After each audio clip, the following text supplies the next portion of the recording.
میں نے آج زیادہ علاقہ جو فلڈ سے متاثر ہے ادھر جانا تھا. میں نے راجن پور اور ڈی جی خان کا آج پلان بنایا ہوا تھا، لیکن بدقسمتی سے وہاں موسم ٹھیک نہیں تھا تو ہمارا ہیلی کاپٹر ادھر جا نہیں سکا.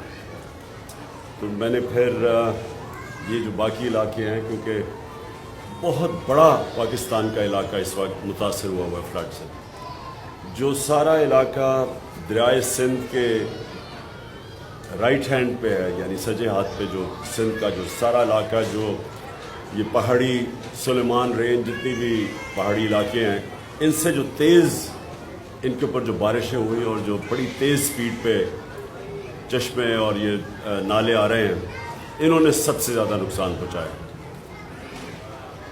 اس کا نقصان کا ابھی تک ہم اندازہ لگا رہے ہیں، کیونکہ یہ صورتحال ایسی ہے کہ 2010 جو ایک بہت بڑا دریائے سندھ کے اندر جب فلڈ آیا تھا، وہ بہت بڑا ہم ثانیہ سمجھتے تھے، لیکن جو ابھی تک رپورٹس آ رہی ہیں یہ 2010 سے بھی بڑا اس وقت فلڈز کی وجہ سے پاکستان میں ثانیہ ہے. اور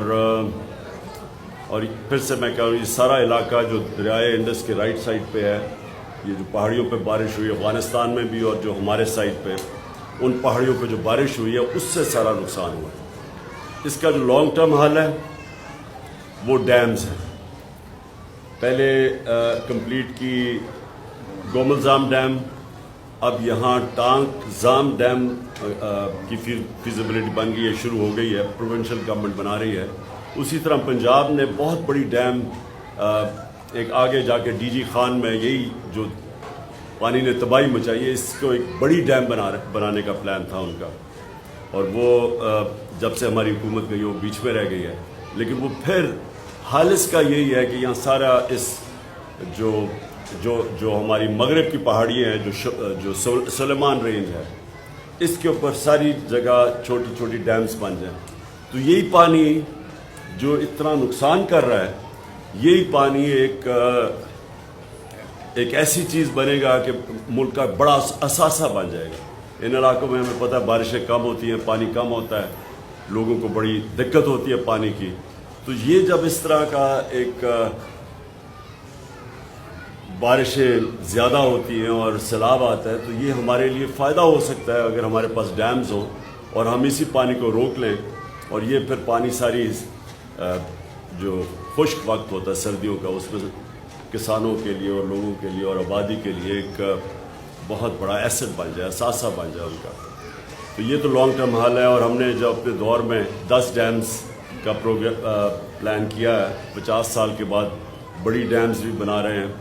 اور ہمارا جو پائپ لائن میں تھیں، اب پتہ نہیں ان کا کیا سٹیٹس ہے جب سے ہماری حکومت گئی ہے. لیکن میں آج یہ ضرور کہوں گا کہ پاکستان کے لیے ڈیمز بہت ضروری ہیں.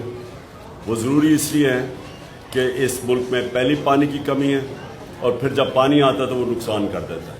وہی پانی کو اگر ہم بچا لیں تو جس طرح میں نے کہا، عوام کی اتنا فائدہ ہوگا، ملک کی گروتھ ریٹ، ملک کے دولت کے اندر اضافہ ہوگا. اب دوسری میری بات یہ ہے کہ ہماری 2 پروونشل گورنمنٹس ہیں، محمود خان یہ خود اوورسی کر رہے ہیں جو سارا پختونخوا اور خاص طور پہ ڈی آئی خان کے اندر جو نقصان ہوا ہے، یہ خود اوورسی کر رہے ہیں اس کا. میں نے کل بھی پنجاب کے سی ایم چودھری پرویز الہی سے بات کی تھی، ان سے بھی ہم پورا کانسنٹریٹ گورنمنٹ کی ہوگی کہ جو علاقوں کے اندر نقصان ہوا ہے، ڈی جی خان اور راجن پور میں خاص طور پہ جدھر زیادہ نقصان ہوا ہے، ادھر وہ پورا زور لگائیں گے. سندھ اور بلوچستان بہت متاثر ہوئے. سندھ کے اندر تو سب سے زیادہ اس وقت نقصان ہے، اور اس کے لیے ساری قوم کو مل کے اس کا سامنا کرنا پڑے گا. جو بھی ہماری فیڈرل گورنمنٹ ہے اور جو 2 پروونشل گورنمنٹس ہیں بلوچستان کی اور سندھ کی، ان کو اس وقت پورا ساری کنسنٹریشن کرنی پڑے گی. سب کچھ چھوڑ کے، سندھ میں خاص طور پہ جس طرح کی تباہی مچی ہے، سب کچھ چھوڑ کے ان کو، جو لوگ اس وقت بہت مشکل میں ہیں، ان کے لیے ان کی مدد کرنی چاہیے. میرے پہ بڑا پریشر پڑا ہوا ہے کہ میں چندہ اکٹھا کروں اس کے لیے، فلڈز کے لیے. میں ابھی تک یہ بہت بڑی ذمہ داری، جب لوگوں سے آپ پیسہ اکٹھا کرتے ہیں بہت بڑی ذمہ داری، تو میں جب تک مجھے پورا نہ پتہ چلے کہ میں اس پیسے کو کدھر لگا سکتا ہوں جس سے لوگوں کو فرق پڑے، میں پیسہ اکٹھا کرنے سے گریز کرتا ہوں. کیونکہ میں ویسے اور اپنی شوکت خانہ تیسرے ہاسپٹل کے لیے بھی پیسہ اکٹھا کر رہا ہوں، اور اس کے لیے بھی نمل یونیورسٹی کے لیے، اور دوسرا القادر یونیورسٹی، اس کے لیے بھی سب خیراتی ادارے ہیں، یعنی ساروں کے لیے، عام لوگوں کے لیے، مستحق لوگوں کے لیے مفت تعلیم بھی، اور شوکت خانہ میں مفت علاج بھی ہے. تو اس لیے جب میں کوئی نئی پروجیکٹ لیتا ہوں کہ اگر اس کے لیے ہم پیسہ اکٹھا کرنا ہے، تو میں یہ پہلے سوچتا ہوں کہ کیا میں وہ پیسے کو پہلے تو دیانتداری سے خرچ بھی کر سکتا ہوں کون سے پروجیکٹ کے لیے.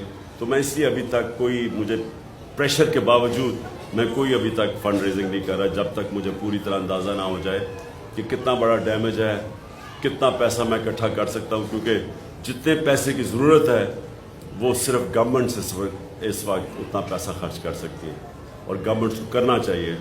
کیونکہ یہ میں جتنا مجھے انفارمیشن آتی جا رہی ہے، اتنا بڑا پاکستان میں سیلاب سے نقصان 2010 میں، جس میں بہت نقصان ہوا تھا، تب بھی اتنا نقصان نہیں ہوا جتنا آج ہوا. تو میں جائزے لے رہا ہوں، میں آج بھی اور بھی جگہ پہ ٹور کر رہا ہوں اور چیک کر رہا ہوں کہ ہم مل کے بحیثیت قوم، ہم مل کے کیسے ہم اب وہ لوگ جو بڑی مشکل میں ہیں، ہم ان کی کیسے مدد کر سکیں. ملک کی بہتری صرف ایک چیز میں ہے کہ یہاں ایک مضبوط اور ایک سٹیبل گورنمنٹ آئے تاکہ اس ملک میں سیاسی طور پہ استحکام ہو. جب تک سیاسی استحکام نہیں ہوگا، معاشی استحکام نہیں ہو سکتا. اور ہماری معیشت اس وقت اتنی مشکل حالات میں ہے، جب سے سازش کے تحت ہماری حکومت کو ہٹایا گیا اور یہ امپورٹڈ حکومت آئی ہے، تو ہر چیز، مہنگائی آسمانوں پہ چلی گئی ہے. جو عام آدمی کے کھانے پینے اور استعمال کرنے کی چیزیں، جس کو کنزیومر پرائس انڈیکس کہتے ہیں، اس کے نے سارے ریکارڈ توڑ دیے ہیں. اس وقت مہنگائی کی 42% پہ پہنچ گئی ہے. جب ہم تھے تو 16% پہ تھی. تو جو عام آدمی کی زندگی ہے وہ مشکل ہوتی جا رہی ہے، اور جو معیشت ہے وہ نیچے جا رہی ہے. سو اس کا صرف ایک ہی حل ہے، صاف اور شفاف الیکشن. تو یہ ساتھ ساتھ میں آپ کو واضح کر دوں کہ ہم نے میں اپنی پوری کوشش کروں گا، اپنی ساری دونوں گورنمنٹس کو بھی موبلائز کروں گا.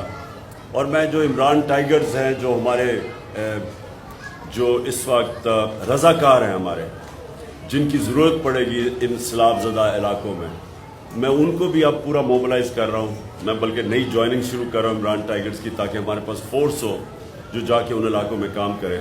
تو میں اس سیلاب کے لیے بھی اب پورا کام کروں گا، اور ساتھ ساتھ میری جو حقیقی آزادی کی تحریک ہے، اس ملک کو آزاد کرنے کی، اس کی بھی پوری کوشش اس میں بھی کروں گا. دیکھیے، گرفتاری تو مجرموں کی ہوتی ہے، اور ایک مجرم مفرور ہو کے باہر بیٹھا ہوا ہے، اور دوسرے 60% کیبنٹ اس وقت بیل کے اوپر ہے کرپشن کے کیسز پہ.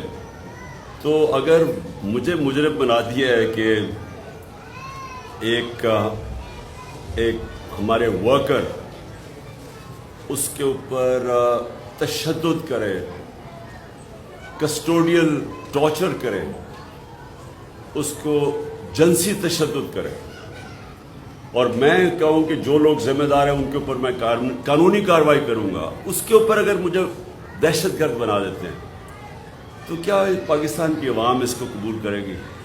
لیکن یہ کوئی بنانا ریپبلک میں بھی اس طرح کا مذاق نہیں ہوتا کہ بجائے لوگ اس وقت سب کو سوچنا چاہیے کہ دنیا میں ہماری بدنامی ہوئی کہ ایک پہلے شہباز گل کو انہوں نے جس طرح کیا اور اغوا کر کے اور پھر اس کے اوپر تشدد کیا، اور دوسرا پھر یہ ایک صحافی جمیل فاروقی، اس سے پھر وہی کیا، وہی ننگا کر کے اس کے اوپر تشدد کیا. اور پھر 2 ہمارے بڑے بڑے صحافی باہر بھاگ گئے ہیں بیچارے، 2 ایک جیل میں اور یہ وہ صحافی ہے جن کی